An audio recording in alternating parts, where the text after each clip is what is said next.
छठ एक ये माध्यम है, सांस्कृतिक माध्यम, जिसके द्वारा बिहारी अस्मिता को लोग वहाँ पर जानते हैं, पहचानते हैं। यदि आप छठ मनाते हैं तो आपको लोग बिहार से जोड़ेंगे, पहले से ही लोग जानेंगे। छठ का जो यह त्यौहार है, ये जो रीति रिवाज और इसकी जो सांस्कृतिक अभिव्यक्ति और है, वो सभी जगह अलग अलग है।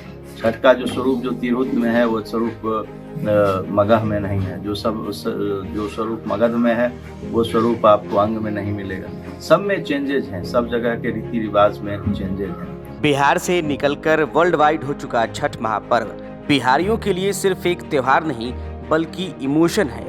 यही वजह है कि एक बिहारी चाहे कितने भी ऊंचे ओहदे पर बैठ जाए, ऊंचा मकाम हासिल करने के चक्कर में गांव घर पीछे छूट जाए, लेकिन छठ से जुड़ा इमोशन उसे बिहार खींच ही लाता है। ठीक ऐसा ही होता है यूपी कैडर के 2005 बैच के आईपीएस अधिकारी दीपक कुमार के साथ। यूपी के मुख्यमंत्री योगी आदित्यनाथ के तेज तर्रार अधिकारियों में शामिल अलीगढ़ के डीआईजी आईपीएस दीपक कुमार बिहार के बेगूसराय के रहने वाले हैं। उनकी ससुराल मुजफ्फरपुर जिले के बंदरा प्रखंड अंतर्गत सिमरा पंचायत के सिमरा गांव में है। दामाद जी अपनी ससुराल में छठ मनाने पहुंचे, जहां उनसे मिलने की लोगों में होड़ सी लग गई। 2 साल दिल्ली पुलिस में काम करने के बाद आईपीएस बने, 17 सालों से यूपी पुलिस में सेवा दे रहे हैं। यूपी के कई अहम जिलों के कप्तान रहे दीपक कुमार फिलहाल अलीगढ़ के डीआईजी हैं। हमारे संवाददाता राकेश कुमार से खास बातचीत में आईपीएस दीपक कुमार ने छठ की महत्ता बताई, वहीं सिमरा के लोगों को मिलनसार बताया। पिछले 17 सालों से मैं आईपीएस की नौकरी में, उससे 2 साल पहले मैं 19 साल से मैं पुलिस की सर्विस में हूँ। डिफरेंट जगह पर हम लोगों ने नौकरी की, अपना योगदान दिया और करीब आधी हमारी सर्विस जो है वो इसमें गई। तो निश्चित रूप से एक चैलेंजिंग टास्क रहता है कि जिसमें कि एक तो देश की आंतरिक सुरक्षा का दायित्व है और जो इन्वेस्टिगेशन है डिफरेंट तरह का, उसको देखना है, जनता में एक विश्वास को अर्जित करना है। ये पुलिस के सामने एक बहुत अहम चैलेंज रहता है। जी। पुलिस डिपार्टमेंट का जो जन्म हुआ वो 1861 के पुलिस एक्ट से क्वीन विक्टोरिया के ज़माने में, जो एक्ट अपने आप में ब्रूटल था, हिंदुस्तान के लोगों पर राज करना। इसलिए पुलिस विभाग को एक फोर्स कहा गया, बल कहा गया। पुलिस फोर्स को इस रूप से बनाया गया कि आम जो जनता थी, आम जो पब्लिक थी, वो पुलिस से डरे। इसलिए पुलिस का निर्माण ब्रिटिश पीरियड में किया गया, क्योंकि वो कॉलोनियल पुलिस थी। देश जब आज़ाद हुआ तो पुलिस को बल से सर्विस के रूप में चेंज करने का प्रयास किया गया, क्योंकि एक डेमोक्रेटिक कंट्री में पुलिस जनता के प्रति जिम्मेदार है। जनता को यह एहसास होना चाहिए कि हमें कोई भी समस्या आएगी तो पुलिस तत्काल हमारे लिए उपलब्ध रहेगी और हम पुलिस के पास जाएंगे, पुलिस हमारी मदद करेगी। जी। तो ये पुलिस का ये जो एक सकारात्मक, एक मित्र पुलिस की सोच होनी चाहिए। एज ए पुलिस ऑफिसर हम लोग के सामने सबसे बड़ा चैलेंज ये रहता है। और विगत 17 वर्षों की अपनी इस नौकरी में, 19 वर्षों की कुल पुलिस की नौकरी में, मैंने यह हमेशा कोशिश की कि पुलिस को एक मित्र पुलिस के रूप में लोगों के सामने लाएं।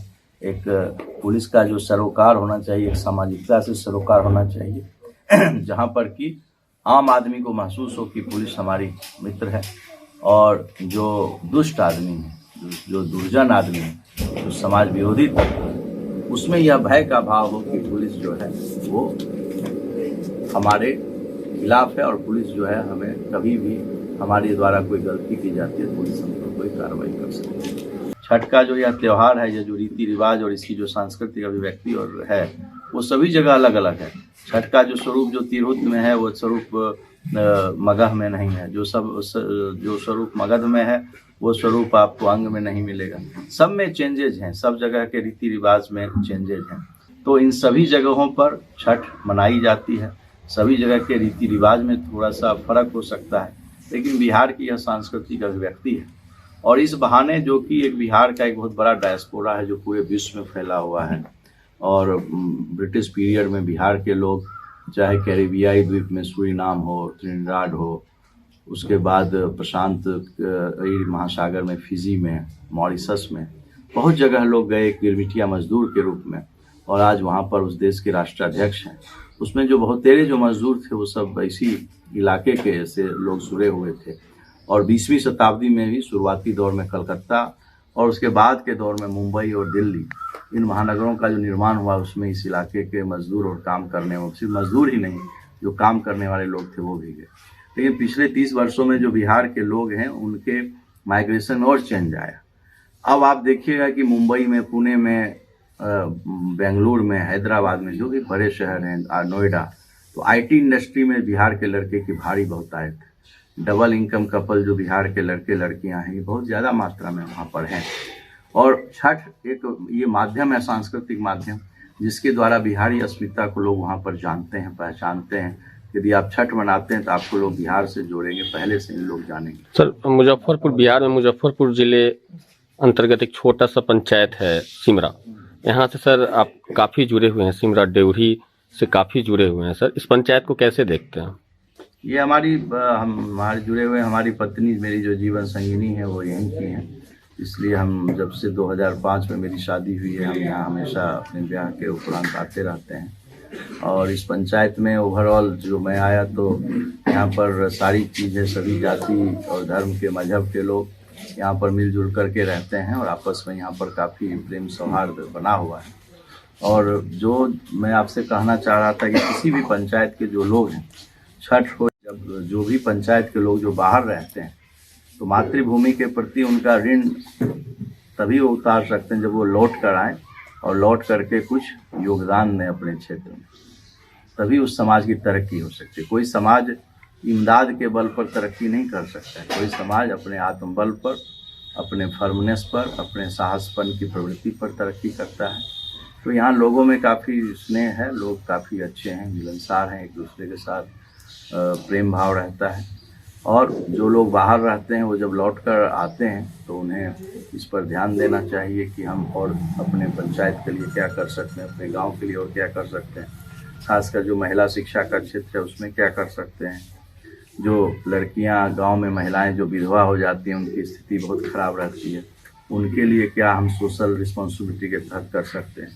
तो ये उन लोगों का दायित्व है और हमें पूरा विश्वास है कि हमारी पत्नी और इनकी बहनें, जो ये लोग बाहर बेंगलुरु और जगह रहते हैं, और भी जो लोग यहाँ के रहते हैं, ये लोग मिल करके इन क्षेत्रों में ज़रूर कुछ करेंगे, जिससे कि गांव की जो ये गरीब बेसहारा जो महिलाएं हैं, उनका सामाजिक सरोकार से उनकी कुछ मदद हो।